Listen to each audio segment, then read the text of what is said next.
lagi sama aku Putri Andriana, tentunya di program kesayangan kita, apalagi kalau bukan Items. Informasi ke teman-teman milenial dan hanya di Mata Milenial Indonesia TV, matanya Indonesia. Duh, seperti biasa ya teman-teman, aku bakal nemenin kalian selama kurang lebih 30 menit ke depan, kita bakal jalan-jalan online lagi. Nah, tema kita hari ini tuh mungkin adalah tempat wisata sejuta umat ya. Kayaknya hampir sih harusnya semua masyarakat Indonesia khususnya Jakarta tuh udah pernah kesini. Kalau kalian tahu ya daerah Kepulauan Seribu itu yang mau kita bahas hari ini. Cuma nih masih banyak yang belum tahu nih kalau sebenarnya ya Kepulauan Seribu itu merupakan salah satu wilayah yang masuk ke dalam administrasi pemerintah Provinsi DKI Jakarta. Karena memang secara geografis Kepulauan Seribu ini memiliki total wilayah seluas 4.700 km persegi yang terdiri dari 870 km persegi daratan dan terdiri lebih dari 110 pulau. Kepulauan Seribu sendiri ini terbagi menjadi dua kecamatan, yaitu Kepulauan Seribu Utara dan Kepulauan Seribu Selatan. Dan kalian tahu gak sih guys ya, di Kepulauan Seribu ini kita itu bisa menemukan berbagai macam penduduk multi etnis dari berbagai latar belakang agama, adat istiadat, serta seni budaya. Bahkan bukan hanya keberagaman saja yang ditawarkan di Kepulauan Seribu ini, tapi juga keindahan alam laut dan pulau-pulau di Kepulauan Seribu yang menarik banyak pengunjung domestik maupun internasional. Kepulauan ini memang memiliki keunikan tersendiri ya teman-teman, terutama dalam hal kebudayaan dan juga logat. Seperti yang kita tahu bahwa Jakarta ini kan memiliki logat yang lugas dan nyablak ya, khususnya di budaya Betawi. Tapi ternyata ini tuh beda dari apa yang dimiliki oleh Kepulauan Seribu. Dan perbedaan kebudayaan dan logat ini tuh tentunya disebabkan oleh campuran etnis yang ada di Kepulauan Seribu. Jadi seiring waktu masyarakat Pulau Seribu itu juga berasal dari berbagai suku di Indonesia. Nah terus di sana tuh juga ternyata banyak peninggalan sejarahnya. Nih kan bakal kita bahas ya satu-satu. Yang pertama itu ada peninggalan sejarah di Pulau Onras. Pulau Onras nih ya bacanya ya. Pulau Onras ini tuh berperan penting sebagai pusat perniagaan antara Eropa dan Indonesia pada zaman VOC. Di mana di tahun 1618 Gubernur Jenderal VOC yaitu Jan Pieter bahkan sempat menjadikan Pulau Onras ini sebagai tempat pertahanan. Dan kalian tahu nggak ya? Kalau misalnya Pulau Onras ini juga sempat menjadi pulau tahanan hingga tempat karantina penderita penyakit menular. Setelah itu pernah juga difungsikan sebagai asrama haji. Tapi setelah masa VOC, Pulau Onras ini sempat terlantar dan dijarah warga pada tahun 1968. Dengan melihat kondisi tersebut, Gubernur Ali Sadikin pun akhirnya menyematkan status suaka sejarah untuk menjaga Pulau Onras ini. Buat para traveler yang berwisata ke Pulau Onras pun masih dapat menjumpai bekas bangunan pertahanan Belanda sekaligus bekas pelabuhan yang saat ini telah tenggelam akibat abrasi. Duh ini sayang banget ya padahal pulau ini tuh menyimpan banyak sejarah ya kan. Bahkan sejarahnya tuh masih diketahui sampai sekarang. Cuman mungkin namanya alam lama-kelamaan kondisi berubah ya sampai hancur. Tapi mudah-mudahan kedepannya masih bisa tetap jadi salah satu destinasi wisata. Nah nggak cuma Pulau Onras aja, di sana juga ada peninggalan sejarah di Pulau Cipir. Nah teman-teman Pulau Cipir ini tuh menjadi tempat karantina haji dan mereka yang terjangkit penyakit menular. Hampir mirip dengan Pulau Onras di seberangnya, pulau ini juga memiliki barak karantina haji yang saat ini sudah tidak utuh lagi bangunannya. Terus kalau misalnya kita berjalan ke sisi berseberangan dari arah dermaga, kita akan tiba pada sebuah reruntuhan bangunan yang menghadap ke laut. Pada masa kolonial Belanda, bangunan tersebut adalah bangsal rumah sakit. Namun pada masa pendudukan Jepang, bangsal itu dijadikan sebagai tempat hukum gantung untuk orang Belanda dan juga pribumi. Terus ya, selain bangunan bekas barak karantina haji di Pulau Cipir ini juga terdapat bekas benteng bundar besar. Bangunannya itu tidak seperti benteng-benteng Martello yang ada di Pulau Kelor dan di Pulau Bidadari dan juga di Pulau Onras, tapi bentuknya itu berupa benteng pertahanan biasa. Tapi meskipun seperti itu ya, keadaan temboknya itu sudah tidak utuh lagi dengan kondisi yang sangat parah, kumuh, berantakan, dan beberapa meriam tua karatan buatan Belgia juga tampak teronggok di sana. Namun dengan adanya bangunan tersebut itu juga cukup ya untuk menegaskan bahwa di masa lampau tempat ini dulu tuh sempat berjaya. Nah, terus kita pindah ke Pulau Kelor ya. Kalau misalnya kita ngomongin soal Pulau Kelor, itu pasti gak lepas dari kisah Benteng Martello yang saat ini masih bisa kita jumpai di sana. Jadi secara sejarahnya, benteng itu didirikan oleh VOC untuk menghadapi serangan dari laut pada abad ke-17-18. Benteng Martello ini terinspirasi dari Mortella Point di pulau di Korsisa, Prancis. Desainnya pun dibuat agar tahan terhadap tembakan meriam dan memiliki tinggi 12 meter. Benteng Martello ini tuh dibuat dari bata merah yang dibentuk menyerupai lingkaran. Fungsinya dari benteng itu, penjajah Belanda bisa menembak meriam dengan manuver 360 derajat. Dan di masa jayanya, benteng Martello itu jauh lebih luas dari sekarang. Ya, karena sekarang itu hanya menyisakan benteng di dalamnya. Dikarenakan abrasi hingga air laut itu yang ngebuat si benteng ini tuh menjadi kikis gitu teman-teman. Terus selanjutnya kita jalan-jalan lagi ke Pulau Edam. Di sana juga ada peninggalan sejarah ya. Jadi sebenarnya Pulau Edam ini tuh terinspirasi dari sebuah kota yang ada di Belanda. Yang dimana saat ngebuatnya dulu pihak VOC itu memberi nama Pulau Edam. Dan dulu ya sebelum dibangun VOC, konon katanya pulau ini tuh hanyalah pulau kosong tak berpenghuni yang jadi tempat singgah bajak laut. Dan untuk menghilangkan kesan negatif itu, pemerintah Belanda pun melakukan sejumlah aktivitas untuk bangunan di sana.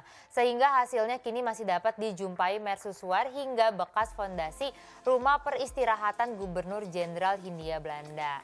Dan kalau kita masuk lebih dalam lagi, ternyata di sana juga terdapat bekas bunker Jepang hingga makam Ratu Syarifah Fatimah serta pengikutnya. Pulau Mungil yang elok berpasir putih itu juga menyimpan kisah menyeramkan mengingat banyak orang yang mati di pulau ini. Wow, ternyata sejauh ini udah 3 pulau kita bahas ya di Kepulauan Seribu. Bukan hanya keren dan pemandangannya indah, tapi juga banyak menyimpan cerita sejarahnya. Tapi nggak sampai situ aja. Ya, kita masih bahas lagi peninggalan sejarah di Pulau Panggang. Jadi teman-teman, Pulau Panggang ini tuh mulai ditetapkan pada tahun 1986 sebagai bagian dari pemerintah Kabupaten Administrasi Kepulauan Seribu.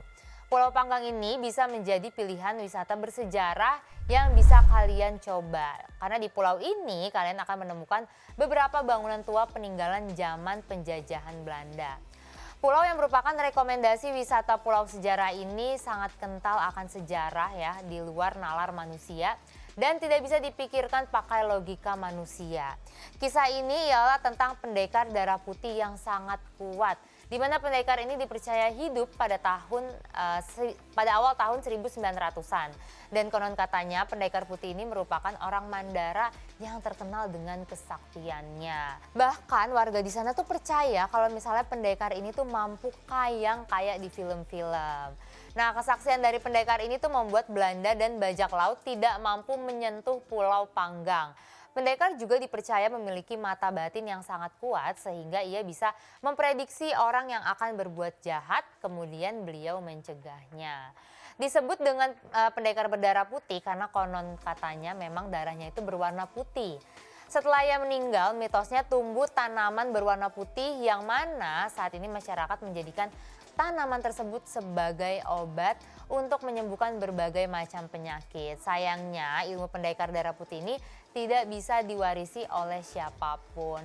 Duh, ternyata seru banget ya, bukan cuma sejarah zaman Belanda, zaman penjajahan, tapi ternyata punya sejarah-sejarah mistis dan juga budaya yang melekat di sana. Ternyata Kepulauan Seribu tidak sesimpel itu ya teman-teman, ternyata punya makna sejarah dan bangunan serta pulau-pulau yang gak kalah keren. Tapi gak cuma itu aja, masih banyak yang mau aku bahas lagi soal Kepulauan Seribu, tapi di segmen selanjutnya. Karena aku mau break dulu, jadi buat teman-teman tetap sama aku ya, hanya di Items, informasi ke teman-teman milenial.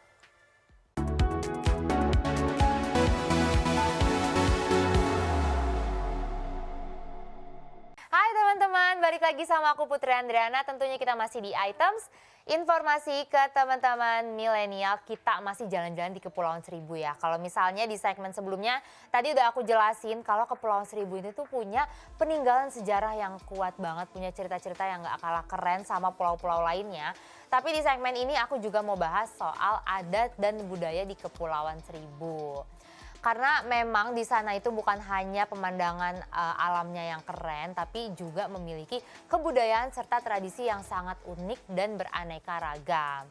Yang pertama ada keunikan budaya pulau di Pulau Seribu. Jadi Pulau Seribu ini memiliki budaya yang berbeda dengan masyarakat Betawi.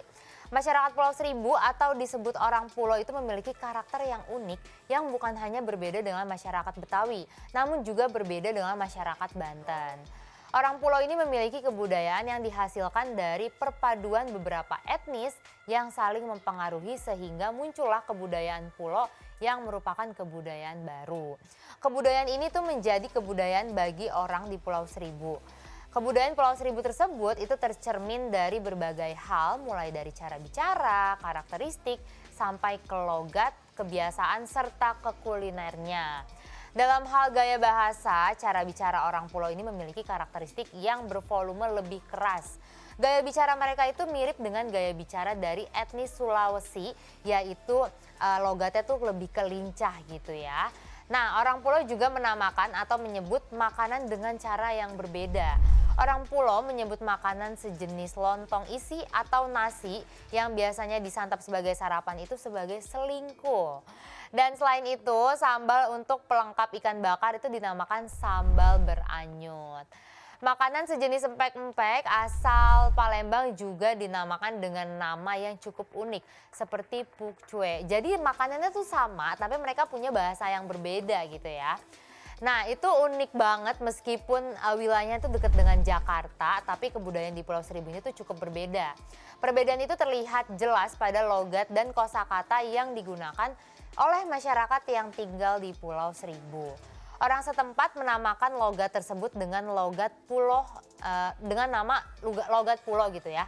Karena asal-usul masyarakat Kepulauan Seribu yang berbeda.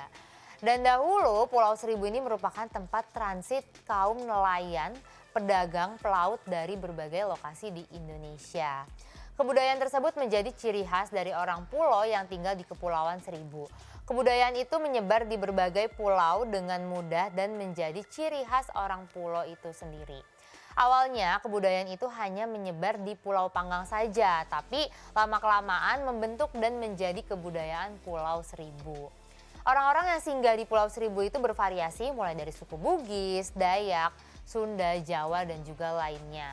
Sehingga banyak sekali suku dan etnis di Pulau Seribu dan tidak ada orang asli Kepulauan Seribu karena sebutan orang pulau itu biasanya digunakan pada orang Kepulauan Seribu secara umum seperti orang dari Pulau Panggang, Pulau Karya, dan Pulau Pramuka. Jadi itu ya mungkin sejarah singkat kalau misalnya masyarakat di sana itu disebutnya sebagai orang pulau yang berasal dari berbagai wilayah. Jadi bukan hanya masyarakat asli di Pulau Seribu aja. Terus ada kebudayaan lain lagi nih teman-teman, yaitu sedekah laut. Nah, tradisi sedekah laut sendiri ini dimaknai sebagai ucapan syukur kepada Tuhan atas hasil laut. Selain itu dilakukan juga sebagai doa serta harapan agar tidak ada bencana serta mendatangkan kesejahteraan bagi penduduknya. Tradisi ini biasanya dilakukan di pagi hari sebelum berangkat ke pesisir dan jauh sebelum pelaksanaan penduduk setempat itu menyiapkan sesaji berupa ayam, kepala kerbau atau sapi dan makanan lain. Setelah itu nantinya akan diadakan iring-iringan dari wanita yang ditandu. Hal tersebut dilakukan untuk menarik wisatawan agar mau menyaksikan upacara nyadran atau sedekah laut tersebut.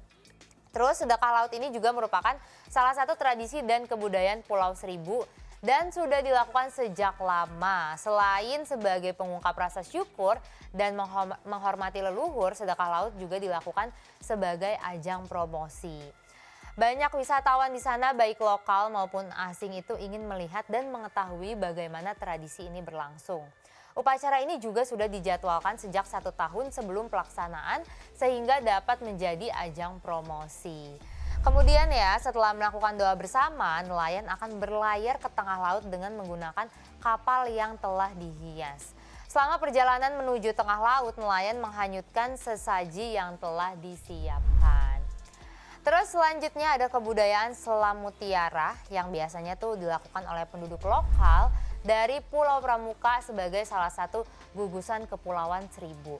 Tradisi unik ini mungkin dilakukan di beberapa daerah juga atau malah hanya Pulau Pramuka yang melaksanakannya.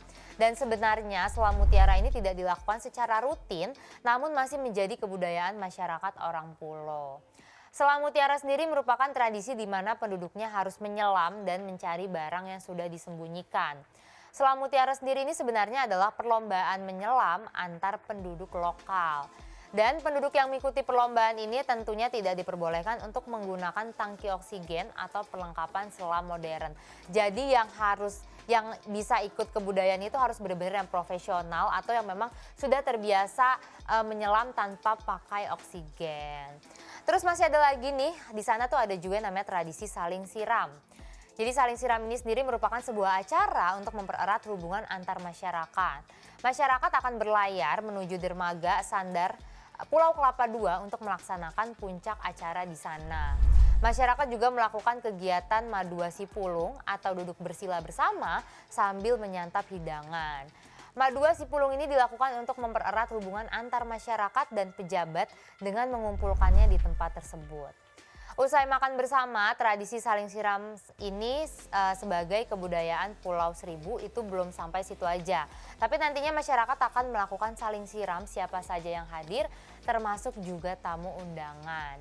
Aksi saling menyiram ini merupakan tradisi nenek moyang yang memiliki makna berbagi kebahagiaan setelah setahun mendapatkan rezeki dari laut. Maka dari itu, semua yang hadir itu tidak marah saat terkena siram, dan kalian juga bisa melihat tarian khas Pulau Seribu yang sangat khas dan kalian cuma bisa menyaksikannya di Pulau Seribu. Jadi ini tuh adalah salah satu menurut aku tradisi yang unik banget ya dan bisa dinikmatin kalau misalnya kalian sambil berlibur ke sana. Terus selanjutnya ada tari Vaganza. Nah, ini adalah tarian yang merupakan sebuah ucapan selamat datang yang dibuat secara khusus oleh masyarakat Kepulauan Seribu. Dan apabila kalian ingin melihat tarian Vaganza, kalian harus datang saat pulau tersebut mengadakan acara perayaan. Tari Vaganza ini dikolaborasikan dengan puisi, musik, dan juga lagu asli masyarakat. Hal itu membuat kalian akan merasa seperti menyaksikan acara musikalisasi puisi atau sebuah drama musikal. Ada lagi yang gak kalah keren, yaitu tari kreasi Zapin. Jadi ini merupakan salah satu tarian adat lainnya, yaitu tari kreasi Zapin yang dipercaya masyarakat sebagai akulturasi dari budaya Arab dan Melayu serta menghasilkan akulturasi yang sangat indah. Dan tari Zapin ini sebenarnya hanya berfungsi sebagai tarian hiburan saja. Meskipun hanya menjadi tarian hiburan, setiap gerakan yang ditunjukkan memiliki makna dan juga filosofis dalam kehidupan sosial daerah setempat. Nah, menilai keindahan Kepulauan Seribu itu jangan hanya berdasarkan pemandangan, objek wisata, kulinernya saja, tapi ada baiknya itu kita bisa mengenal lebih jauh tradisi dan kebudayaan Pulau Seribu yang pastinya sangat menarik untuk diketahui. Jadi teman-teman, kalau kalian penasaran untuk melihat langsung tradisi-tradisi yang tadi aku sebutin, itu kalian bisa datang ke Kepulauan Seribu, tapi harus di timing yang pas. Setahu aku ya, Kepulauan Seribu itu adalah salah satu pulau yang paling umum diincar ya buat orang-orang yang biasanya pertama kali jalan-jalan ke pulau.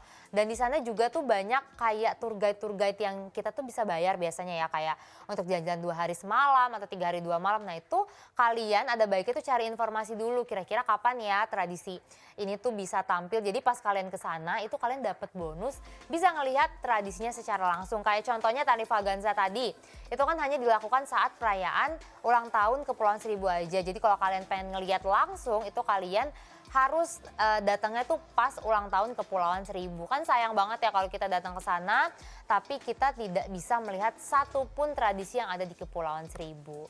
Wow, ternyata ngomongin Kepulauan Seribu ya, itu juga memiliki 1000 cerita yang keren banget ya, yang nggak bisa mungkin cukup kita jabari nih satu episode. Tapi tenang aja teman-teman, aku masih punya informasi-informasi menarik lainnya soal Kepulauan Seribu, tapi pastinya di segmen selanjutnya. Jadi buat teman-teman jangan kemana-mana, tetap di Items, informasi ke teman-teman milenial.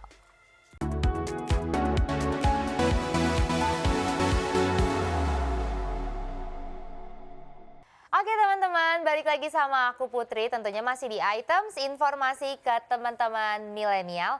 Dan sesuai janji aku tadi, aku masih mau kasih tahu informasi-informasi seputar Kepulauan Seribu. Ini ya, informasi di segmen itu penting banget. Kenapa? Kalian tuh harus tahu, karena buat kalian yang memang tertarik untuk jalan-jalan ke Kepulauan Seribu, kalian harus tahu dulu pulau mana nih yang kira-kira bisa jadi destinasi wisata kalian. Karena setelah kalian tahu sejarah dan budayanya yang ada di Pulau Seribu, itu waktunya kita jalan-jalan berkunjung ke Pulau Seribu. Ini yang pertama, langsung aja ada Pulau Bidadari yang termasuk salah satu pulau yang sering dikunjungi. Letaknya itu tidak jauh, hanya 25 menit dari Marina Ancol.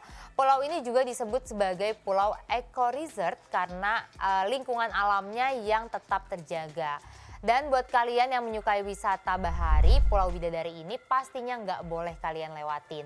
Karena di sana juga memiliki berbagai hal menarik yang bisa kalian temukan. Di antaranya ada Benteng Martello, peninggalan Belanda, terus kalian juga bisa berfoto dengan patung tanduk 17 karena pulau ini memang dikelilingi dengan bermacam patung ya. Dan kalian juga bisa berwisata kuliner dengan menyantap makanan khas pulau ini. Pulau Bidadari juga sangat terkenal dengan wisata baharinya karena kalian bisa melakukan segudang aktivitas olahraga air seperti snorkeling, memancing, banana boat, dan juga aktivitas air lainnya. Terus lanjut lagi, sekarang kita pindah ke Pulau Macan. Nah, pulau ini tuh jadi destinasi yang tepat banget buat kita relaksasi sejenak dari kesibukan aktivitas sehari-hari. Pengunjung dapat relaksasi sambil memandang panorama matahari terbenam dari dalam kamar resort.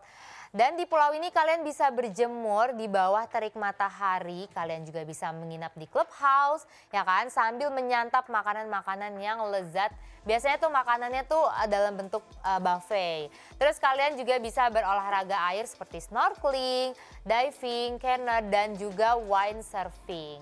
Pulau ini juga bukan hanya menjadi tempat rekreasi, tapi juga menjadi wilayah untuk mendukung pelestarian alam.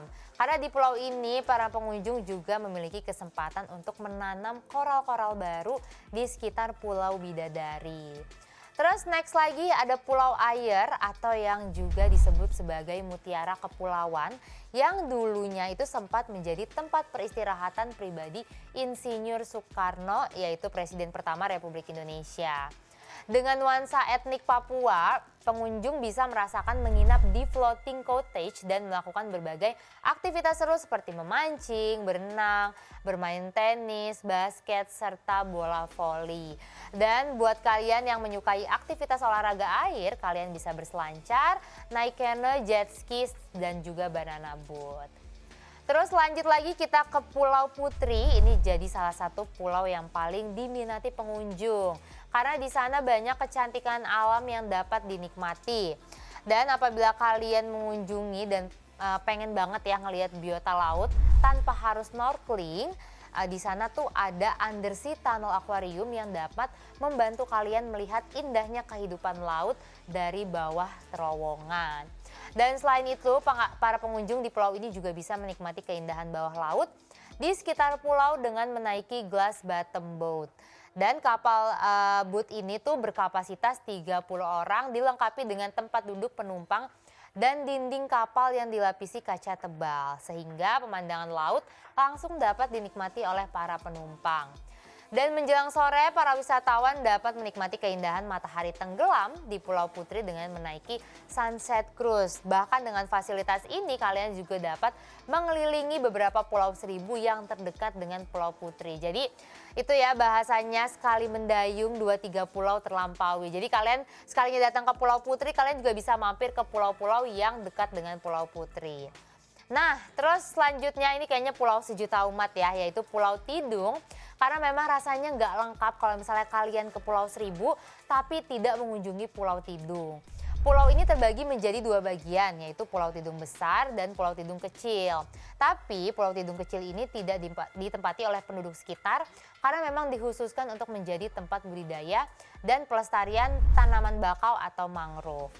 Sementara itu Pulau Tidung Besar dan Pulau Tidung Kecil ini dihubungkan oleh satu jembatan yang dinamakan Jembatan Cinta, di mana para pengunjung dapat menikmati panorama indah dari ekosistem laut yang dapat terlihat dari bagian atas Jembatan Cinta. Karena air di pulau ini tuh juga cukup terbilang bersih. Dan buat kalian para pecinta aktivitas olahraga air, kalian bisa melakukan snorkeling dan banana boat sambil menikmati keindahan biota laut di Pulau Tidung. Dan gak cuma itu aja, pengunjung juga bisa ikut melakukan aktivitas penanaman mangrove di Pulau Tidung kecil pada waktu-waktu tertentu. Lanjut kita ke Pulau Dolphin, ini yang gak kalah eksotis dengan pulau lainnya karena Pulau Dolphin ini cocok sekali untuk tempat camping karena masih sepi dan alami. Dan pengunjungnya juga tidak terlalu banyak dibandingkan pulau terkenal lainnya seperti Pulau Tidung. Pulau Dolphin ini memang lebih kecil daripada pulau lainnya, tapi wisata lautnya itu nggak perlu kalian ragukan lagi. Karena snorkeling di sana ini merupakan kegiatan yang nggak boleh kalian lewatkan. Tapi tetap ya, kalian harus hati-hati kalau misalnya ingin snorkeling karena di sana itu terdapat bulu babi di sekitar perairan. Jadi itu cukup bahaya juga kalau kita sampai menginjak bulu babi. Terus ada juga di sana yang namanya Pulau Sepa. Nah, ini adalah pulau yang memiliki pantai dan ekosistem bawah laut yang indah.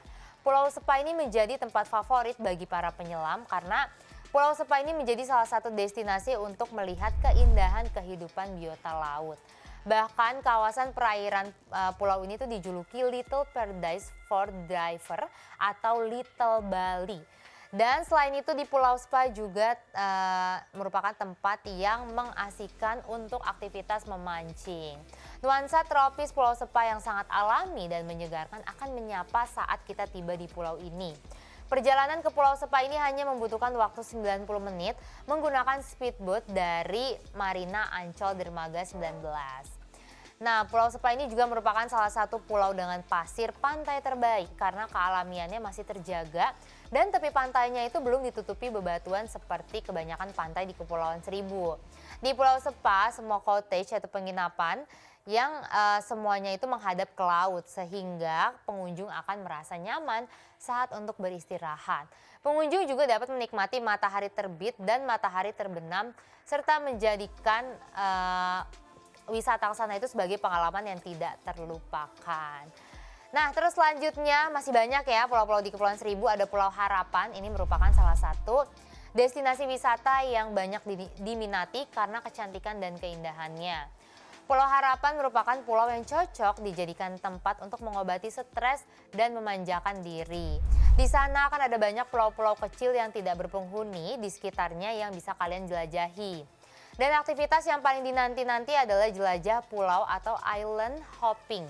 Dan di sana tuh ada banyak pulau yang wajib kalian jelajahi antara lain Pulau Gosong, Pulau Genteng, Pulau Macan, Pulau Kelapa II, dan juga Pulau Sabira.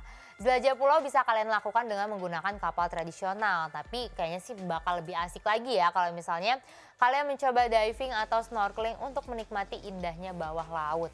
Kalian juga bisa melihat berbagai biota laut seperti ikan-ikan cantik dan juga terumbu karang. Menyaksikan sunrise dan sunset itu merupakan kegiatan menarik selanjutnya yang bisa kalian lakukan selain aktivitas laut tadi. Di penghujung malam, di sana tuh akan ada pesta barbecue yang menambah keceriaan liburan Anda. Di tengah terpaan angin pantai yang begitu dingin, pasti sangat cocok banget kalau misalnya kita menghangatkan diri dengan pesta barbecue bersama.